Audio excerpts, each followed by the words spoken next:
आदरणीय माशार्दे, सभी अध्यापकगण, मेरे सहपाठी सीनियर जूनियर, सभी को प्रणाम। आज जो हमारा विषय है वह है कि भारत को विकसित कैसे बनाए और उसके लिए क्या संकल्प लिए जाए। विकसित भारत संकल्प 2047 का हम टारगेट रख सकते हैं, आज़ादी के 100 साल। तो हमें सबसे पहले ये समझना होगा कि विकसित देश किसको बोलते हैं। तो विकसित देश क्या हुआ कि जो औद्योगिक रूप से संपन्न हो, पूरी इंडस्ट्री हो, उसके अंदर सभी लोगों की जो पर व्यक्ति आय है वो बहुत अच्छी होनी चाहिए। सभी जो उनका जीवन प्रणाली है, जो लाइफ सेंस है, बहुत अच्छा होना चाहिए। गरीबी रेखा के नीचे कोई होना नहीं चाहिए, सब पॉवर्टी लाइन के ऊपर होने चाहिए। तो एक वेल जो पूरा इंफ्रास्ट्रक्चर हो, पूरा प्रोसेसिंग हो, तो कोई भी किसी तरीके की प्रॉब्लम नहीं हो हेल्थ रिलेटेड, तो वो हमारा एक विकसित देश होता है। हम इंडिपेंडेंट है, आत्मनिर्भर है, तो एक वो विकसित देश हो जाता है। तो यदि हम इस विकसित देश का संकल्प ले रहे हैं विकसित बनाने को भारत को, तो ये अपने आप में बहुत बड़ा चैलेंज है। एक सबसे बड़ी बात यह भी है कि इसकी दिशा क्या होगी। विकास की दिशा सबसे बहुत महत्वपूर्ण है। जैसे अमेरिका और बाकी देश विकसित देश बने, तो उनकी एक दिशा थी, वो था विश्व युद्ध। विश्व युद्ध के बाद उन्होंने बहुत ज्यादा मशीनरी बनाई, हथियार बनाए, उससे वो विकसित देश बने। उनका बहुत बिक्री हुई, तो उसी से वो विकसित देश की श्रेणी में पहुंचे। लेकिन हमारे पास कंडीशंस दूसरी है। आज ऐसी कंडीशन कोई आएगी नहीं कि हथियार बनाएंगे और विकसित हो जाएंगे हम। उन्होंने इसके अलावा और कुछ काम नहीं किया विकसित होने के लिए। तो यूरोप की पूरी जो केंद्रीयता थी, उन्होंने पूरे विश्व को यूरोप पर केंद्रित करके अपना विकास किया, आपसी संगठन बनाए और इससे उनका विकास हुआ। लेकिन हमारे पास ये संभावनाएं बहुत कम है। तो हमारी दिशा क्या होगी, यह एक महत्वपूर्ण बिंदु है। तो जब से अभी सरकार कुछ प्रमोट कर रही है भारत शब्द को लेकर, तो भारत का अर्थ क्या है? भारत का अर्थ यही है कि जो प्रकाशित करने वाला है, जो हम पूरे विश्व को प्रकाशित करें। तो हमारी आइडियोलॉजी अलग है, हम उनके रास्तों पर नहीं चल सकते, तो हमें एक अपना अलग रास्ता बनाना होगा। हम पूरी तरीके से मशीनरी करके विकास नहीं कर सकते। तो हमारा रास्ता क्या होगा? जैसे कि कल बसंत पंचमी थी, तो अभी हमने यहाँ पर मां शारदे की तस्वीर भी लगाई हुई है। तो हमारा जो विकास है वहीं से शुरू होता है, क्रमिक विकास। जो माँ सरस्वती है, इनका आता है कि वेदों का गायन किया, तो यहाँ से सारी विद्या का प्रारंभ हुआ। हमने नृत्य कला, हमने ही धनुर्वेद, जो पूरी मशीनरी भी हमने बनाई है, हथियार भी हमने बनाए हैं, आयुर्वेद हमारा था, सब चीज हमने प्रोसेसिंग शुरू की। सभी भाषाओं की जननी संस्कृत को कहा जाता है। तो हमारा जो मूल केंद्र है, विद्या का प्रारंभ हमने ही शुरू किया। और ऐसा भी कहा जाता है जो मानवीय सभ्यता है वो तिब्बत आदि से ही शुरू हुई।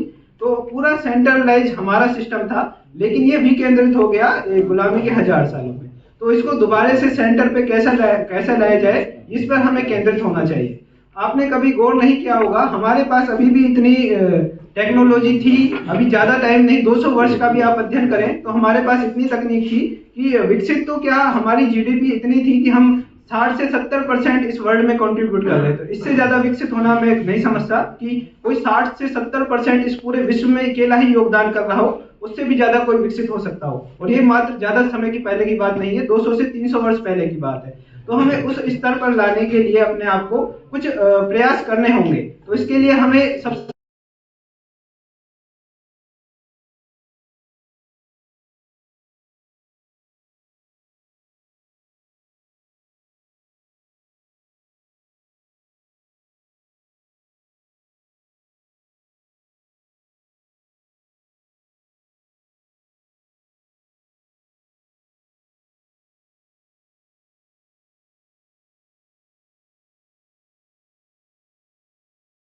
कि अभी हम मुख्य रूप से एग्रीकल्चर वाले हैं सभी।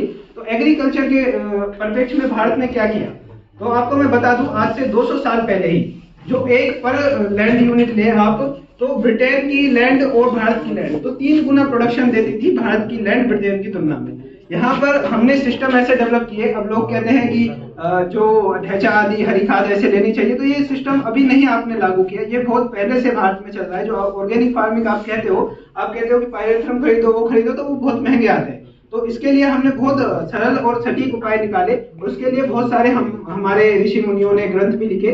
जैसे कुछ पे मैं आपका ध्यान केंद्रित करना चाहूँ, हालांकि उन पे कार्य नहीं कर रही है सरकार, लेकिन करना चाहिए। जैसे कृषि पाराशर ऋषि कृत शास्त्र है, कृषि पाराशर। ऐसे ही महाराणा प्रताप के समय में चक्रपाणि मिश्र जी थे, तो उन्होंने एक विश्व वल्लभ नाम से एक ग्रंथ लिखा था, जो बहुत सटीक है भारत के लिए, उसको केंद्र बनाकर, क्योंकि उन्होंने एक ही नहीं हजारों पुस्तकों को संदर्भित करके उसको लिखा। तो आपको यदि विकसित बनाना है तो अपने राज्यों की तुलना करनी पड़ेगी, महाराणा प्रताप की राज्य की तुलना करनी पड़ेगी कि उन्होंने अपने राज्य को विकसित कैसे बनाया।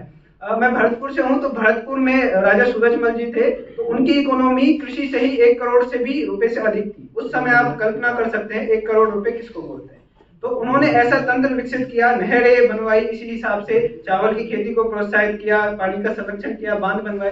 तो इस तरीके से बहुत बेहतर उन्होंने प्रणालियां विकसित की। तो हालांकि वो इतनी उपयोगी नहीं है, लेकिन जो अपना पुराना शास्त्र है वो उपयोगी है। तो महत्वपूर्ण बात एक तो यह रही कि हमें स्वदेशी ज्ञान पर हमारे पे ध्यान देना होगा। आपको पता होगा कि जो नाव आदि की शुरुआत है, जो ये जल सेना होती है, इसकी शुरुआत महाराणा छत्रपति शिवाजी महाराज जी ने की थी। तो आपको इतना अंदाजा लग गया होगा कि सब चीजों की शुरुआत हमने ही की है। और इंग्लिश आदि भाषाएं हैं, ये सभी मूलतः संस्कृत से ही उत्पन्न हुई है। ये आज विश्व मान्य है, विश्व पूरा मानता है, इसमें कोई भी संदेह की बात नहीं है। अब दूसरी बात आती है एडमिनिस्ट्रेशन की। जो मुख्य इसकी थीम है, इस जो ये भारत संकल्प है, इसकी विकसित भारत की संकल्प यही है कि जो केंद्र में योजनाएं बनाई जा रही हैं, उनको आम जन तक कैसे पहुंचाया जाए। तो बहुत सारी योजना है जो किसानों से संबंधित है, जैसे सोइल हेल्थ कार्ड है ना, परंपरागत कृषि विकास योजना है, और जन निधि आती है, सम्मान निधि आती है, मान निधि आती है, ऐसे करके कई सारी स्कीम है। और इसके अलावा बहुत सारा कार्य सरकार कर रही है, बहुत सारी योजनाएं लागू कर रही है, लैंड फेयर डेवलपमेंट प्रोजेक्ट चला रही है। तो हमें इन सबको सामान्य लोगों तक पहुंचाने के लिए भी कार्य करना चाहिए। इस कार्य को करने के लिए लोगों तक ज्ञान पहुंचाना आवश्यक है कि उसको हम लोगों तक पहुंचाएं कि क्या क्या स्कीम हमारी सरकार चला रही है। दूसरा, हम नियमों और किन कर्तव्यों का पालन करें जिससे हमारा राष्ट्र आगे बढ़े। तो उन नियमों और कर्तव्यों को भी ध्यान में रखना आवश्यक है। तो हम घूसखोरी ना करें, ईमानदारी से कार्य करें, अपनी जो भी पढ़ाई लिखाई है इसको ठीक से करें, जो भी मतलब कर्तव्य बनते हैं, संविधान में कर्तव्य निहित है, तो उन सभी कर्तव्यों का हम पालन करें, आपसी भेदभाव ना करें, किसी से लड़ाई झगड़ा या फिर द्वेष भावना नहीं रखें। तो इन सब का हम कर्तव्यों का पालन करते हुए एक बढ़िया राष्ट्र की ओर बढ़ेंगे। तो यहाँ पर बहुत सारी बातें आती है किस तरह आप विकसित बना सकते हो। तो अपना जो मूल राह है, अपना रास्ता है, वो भारत पर ही आधारित करके अपने को चलना होगा।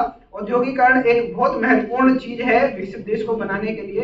तो औद्योगिकरण करने के लिए हमें, जैसा कि कर चुके हैं, बहुत काम हो चुका है, मेक इन इंडिया करके और जो लोकल फॉर वोकल करके। तो इसे हमको और प्रेरित करना होगा, विदेशी ब्रांड की तरफ ना भागे, थोड़ा सा अपने स्वदेशी स्टार्टअप हो रहे हैं जानबूझ के, ताकि वीडियो डिस्टर्ब हो, इकोनॉमी बूस्टअप होगी। तो इसी राह पर हम चलते हुए इस राष्ट्र को विकसित करें तो हमारे लिए बहुत अच्छा होगा। अन्यथा जैसा पूरा विश्व भारत पर ही पुनः केंद्रित हो रहा है, भारत के योग को अपना रहा है, संस्कृत भाषा को अपना रहा है, हमारे इंडिजिनस नॉलेज को अपना रहा है, बाद में फिर भी लौटना पड़ेगा। तो इससे बढ़िया है अभी उसी दिशा पर ही चला जाए। धन्यवाद। जय।